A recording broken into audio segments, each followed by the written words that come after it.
Padre, el nuevamente acá. tema de la pregunta de hoy es Sí, algo que dígame. siempre ha inquietado al hombre a través de los tiempos, ¿no? ¿A dónde van a parar las almas de los difuntos después de la muerte según el cristianismo? Sí, esta es una pregunta que ha dado mucho de hablar siempre y la respuesta cristiana es muy rica porque hay varios lugares. Lugares luego tendremos que aclarar en un sentido, digamos, analógico, es decir, no son lugares estrictamente físicos en el lugar en el sentido que nosotros lo entendemos acá, pero hay varios lugares a los que va a parar el espíritu del ser humano después de la muerte. De hecho, uno de esos lugares que, curiosamente, hay que aclarar, para los que no lo saben, actualmente ya no existe, y que el Catecismo de la Iglesia Católica lo dice con mucha claridad, es el lugar ese que se llama el seno de Abraham. Porque al explicar el credo, hay un capítulo en el que los cristianos decimos, ¿no?, que Jesucristo descendió a los infiernos. ¿Y qué significa esa expresión, descendió a los infiernos? Y el Catecismo aclara, no bajó al infierno de los condenados, no fue ese el infierno al cual bajó. Y de hecho, si leemos bien en las palabras del Catecismo, miren cómo dice con toda claridad el punto 631.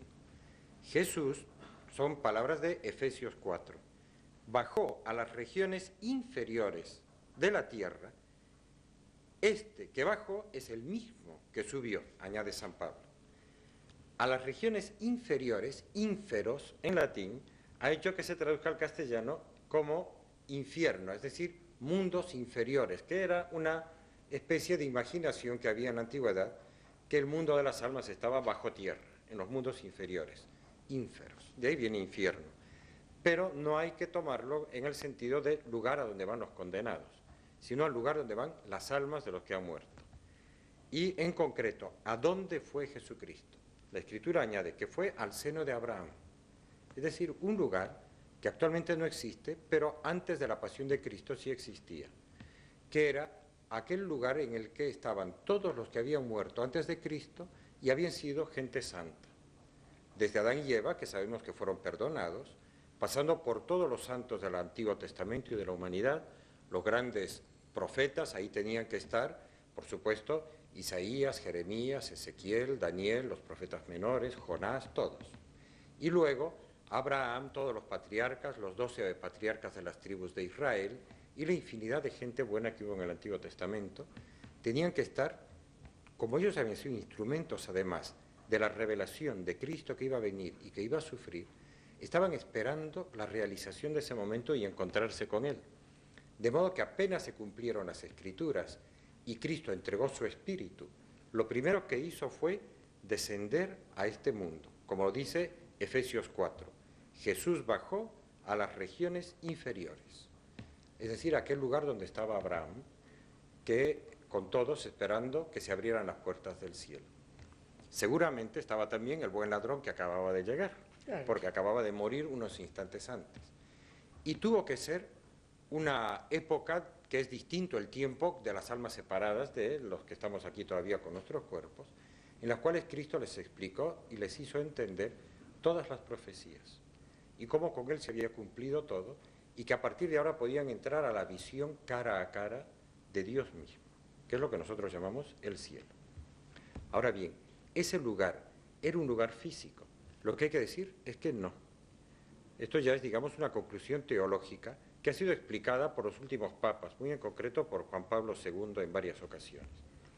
No puede ser un lugar físico porque las almas separadas de sus cuerpos no son realidades físicas, claro, son puramente espíritus. Claro. De modo que están, habría que, por usar el lenguaje humano, en un lugar propio de los espíritus, en un lugar que es espiritual. ¿Y qué significa eso? Sobre todo, desde nuestro punto de vista, hasta donde podemos entender, son estados particulares en que están los espíritus de los seres humanos lejos de sus cuerpos. En este caso concreto estaban en un estado de paz y de alegría y probablemente de diálogo entre ellos, esperando a Cristo. Cuando Cristo llegó y les abrió las puertas del cielo, dejaron ese estado que era de espera y pasaron ya al estado de gozo, a lo que nosotros llamamos el cielo. Un estado en el cual tienen la dicha de haberse encontrado cara a cara con Dios. De modo que ese es otro de los lugares a los cuales van las almas de los que han muerto, según la doctrina cristiana. Se van a estar con Dios cara a cara. Por ahora, ese lugar no tiene absolutamente nada de físico. Por ahora quiero decir, mientras dura la historia de la humanidad, porque llegará el momento que también nos lo ha prometido Dios de la resurrección. De modo que los que ahora están en el cielo, sin sus cuerpos, empezarán a existir con sus cuerpos. Y a partir de ese momento será necesario un mundo material porque los cuerpos de los resucitados ocuparán un lugar físico. San Pedro los llama los cielos nuevos y la tierra nueva. O sea, este universo, hay un doctor de la Iglesia, el más grande, Santo Tomás de Aquino, que dice que este universo quedará totalmente transformado y se volverá apto para ser el lugar donde vivan todo el universo, los seres humanos con sus cuerpos resucitados. Tal vez, esto es una pura especulación, tal vez esta inmensidad de este universo, que sabemos que tiene tantos miles de millones de años luz, y que es obvio que el ser humano, dentro de ese lapso de vida tan breve que tiene, nunca lo podrá visitar ni conocer, probablemente está en expectativa de la resurrección de los hijos de Dios, que con nuestros cuerpos resucitados todo el universo se volverá a nuestro lugar. Y por supuesto que lo conoceremos entero, ¿verdad? Es una hipótesis. Es una hipótesis, porque si no la inmensidad del universo no tiene mucha otra explicación. De todos modos, todavía no existe ese lugar físico, pero existirá. El otro lugar al que también van los que han muerto en pecado mortal, y que alguna vez ya lo hemos mencionado en estas charlas, es ese lugar que nosotros llamamos, y que la Biblia llama, el infierno de los condenados, el lugar de la segunda muerte, que es un lugar horroroso y espantoso de mucho sufrimiento. Y, como dice muchas veces el Evangelio y lo resume el Catecismo, Jesús habla con frecuencia de la gehenna y del fuego que nunca se apaga, reservado a los que hasta el fin de su vida rehúsan creer y convertirse, y donde se puede perder a la vez el alma y el cuerpo. Es decir, que el día de la resurrección, los que se hayan condenado para siempre lejos de Dios, cuando resuciten, también, como dice Cristo, en Mateo 10:28 está, tanto en el alma como en el cuerpo estarán en un lugar lejos de Dios. Ese lugar será un lugar distinto del universo de los que han resucitado para la gloria eterna. Pero es un lugar horroroso porque se sabe que será un lugar en el que también el cuerpo resucitado estará sometido a todo tipo de dolores y tormentos. Es una cosa misteriosa, acá no hay muchos datos en la Escritura. Nuestro gran teólogo, que es Santo Tomás de Aquino, dice que por lo menos tenemos un ejemplo de cómo la materia se une con el espíritu, que es el ser humano. Si el alma humana puede estar encarnada, no hay ningún obstáculo para que no pueda estar también enfuegada, si Dios quiere hacerlo. De modo que actualmente no es tan, digamos, tan raro hablar de un fuego para los condenados, pero en lugar de estar unidos a un cuerpo humano, están unidos al fuego, a algún tipo de fuego, ¿verdad? Están enfuegadas. Y cuando venga la resurrección, tanto el cuerpo como el alma estarán enfuegadas, porque así dice la Biblia, que existe fuego. Es una cosa verdaderamente espantosa, pero será un lugar físico de tormentos. Ese lugar actualmente ya existe, ¿no? Y siempre rezamos, en la iglesia todos los días rezamos para que nadie se condene. Hay que rezar y rezar mucho para que nunca nadie muera en pecado mortal. Pero además hay otro lugar más, que es un lugar intermedio, que tiene menos textos en la Escritura, pero son suficientes. Es el purgatorio. También se lo puede llamar con otros términos, porque no nos vamos a pelear por las palabras, pero es un lugar de purificación final, como dice el Catecismo de la Iglesia Católica. Y es un lugar donde actualmente hay probablemente millones de personas que están terminando de purificarse lo que no se purificaron acá en la tierra. Bueno, padre, vamos a tener que hacer una pausa y nos volvemos a encontrar para continuar. ¿Cómo no?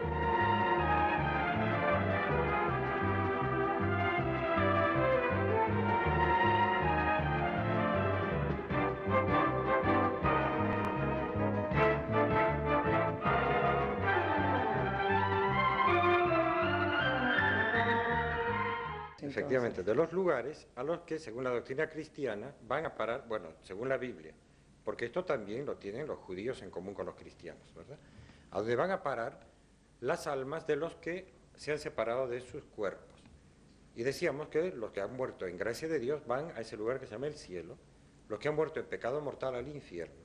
Pero además está revelado en el segundo libro de los Macabeos, en el capítulo 12, que es bueno rezar por los difuntos para que Dios les termine de perdonar cosas después de la muerte.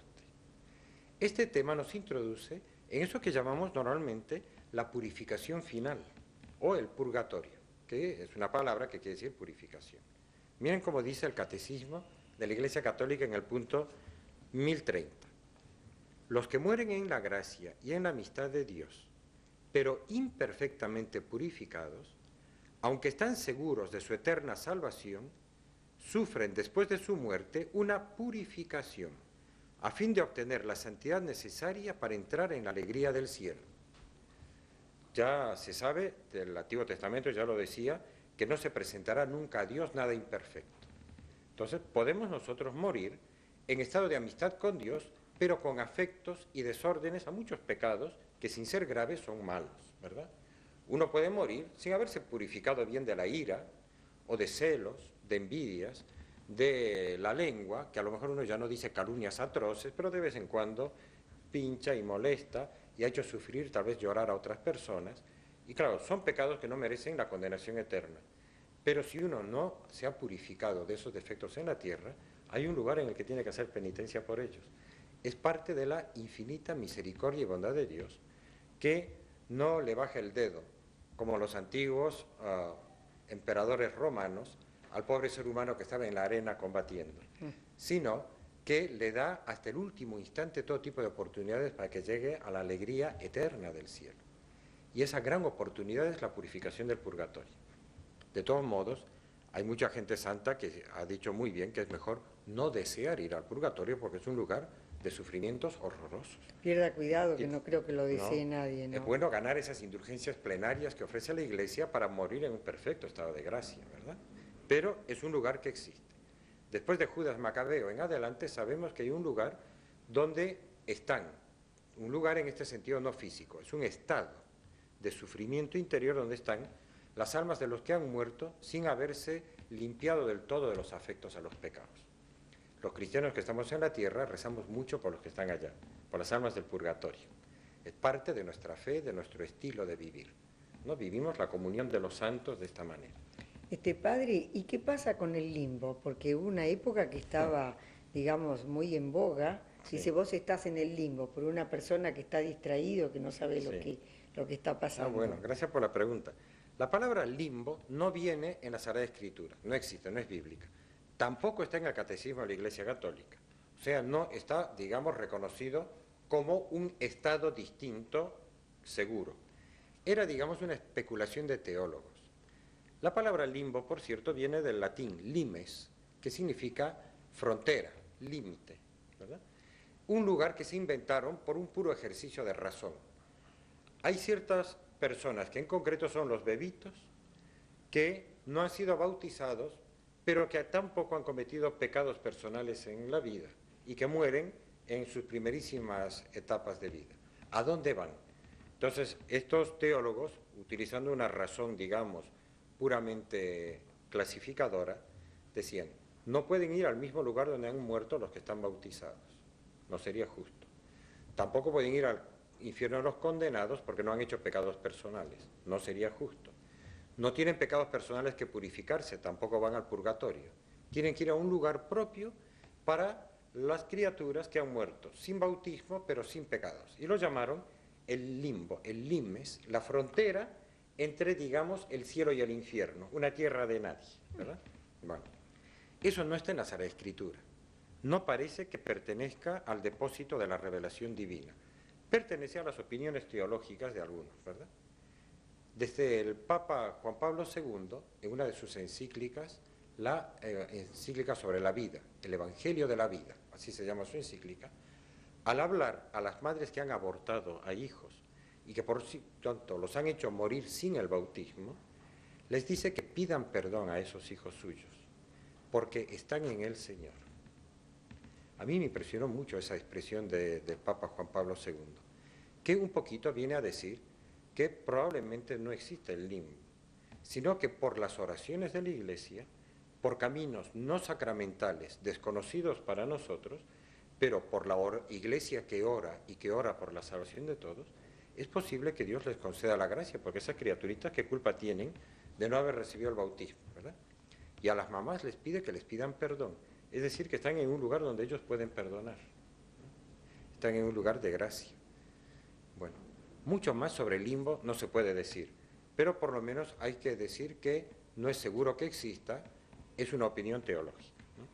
Los lugares que sí son seguros son eso que la escatología definitiva dice que son los lugares permanentes: el cielo, el infierno, el purgatorio, que es transitorio y pasará. Y tanto el cielo como el infierno sufrirán una transformación cuando la resurrección. De modo que para los resucitados que están en el cielo habrá también cielos nuevos y tierras nuevas.